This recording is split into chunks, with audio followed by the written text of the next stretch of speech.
যেদিন মাছ মাংস কিংবা ডিম কোনো কিছুই খেতে আর ভালো লাগবে না, সেদিন এই রকম একটা ভর্তা করে নেবেন।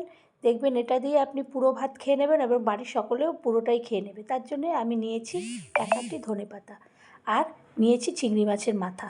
তারপরে ধনেপাতাগুলোকে ভালো করে পরিষ্কার করে গোড়াগুলো শিকড়গুলো সব কেটে ধুয়ে পরিষ্কার করে নিলাম। এদিকে আমি সর্ষের তেল কড়াইতে গরম করতে দিলাম। এই রান্নাটা সম্পূর্ণটাই সর্ষের তেলে করতে হবে, কারণ ভর্তা জিনিসগুলো সর্ষের তেলে না করলে ভালো লাগে না।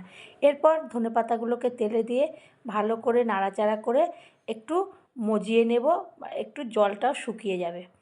এদিকে ওই ধনেপাতার থেকে যখন তেলগুলো ছাড়বে তখন আমি ওর মধ্যে প্রায় 8টার মতন দিয়ে দেবো শুকনো লঙ্কা।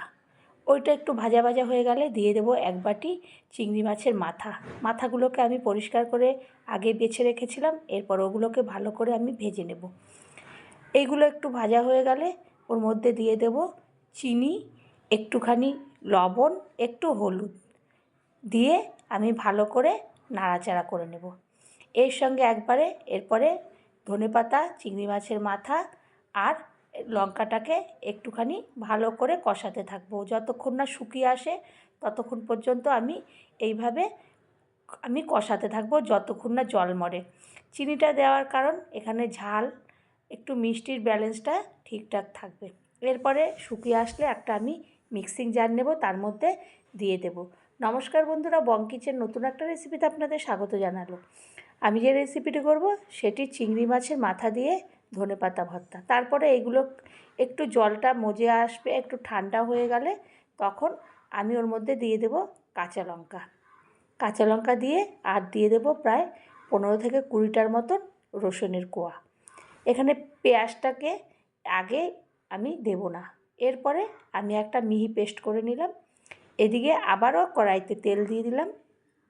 তেল দেওয়ার পরে দিয়ে দেব শুকনো লঙ্কা। আগে তো শুকনো লঙ্কা দিয়েছি ভেজে, সেটা আমি পেস্ট করে নিলাম। আবার আমি এটাকে যে কড়াইতে টালবো তার জন্যে আমি শুকনো লঙ্কাগুলোকে দিয়ে দেব। দেওয়ার পরে ওর মধ্যে দিয়ে দেব এরপরে আমি পেঁয়াজটা একটু বেশি পরিমাণের দিয়ে দেব, যেমন রসুন দেব সম পরিমাণে পেঁয়াজটা দেব। তো দিয়ে ভালো করে আমি নাড়বো, নিয়ে একটু আমি লালচে করে নেব।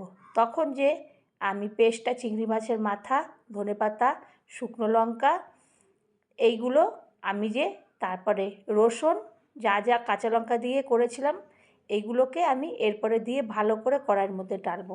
তো অল্প উপকরণে অল্প সময় এইরকম একটা ভর্তা পাতে থাকলে আপনি এটা দিয়ে রুটি পরোটাও খেতে পারবেন। ভাত তো খেলে পুরো ভাতই এইটা দিয়ে আপনি কিংবা বাড়ির সকলে এটা খাবে এবং আপনার কাছে বলবে যে প্রতিদিনই এইটা বানানোর জন্য আপনার কাছে আবদার করবে। তো এইরকম একটা ভর্তা একবার হলেও করবেন। এরপর হয়ে গেলে আমি গ্যাসটা বন্ধ করে একটা বাটির মধ্যে নিয়ে নেব।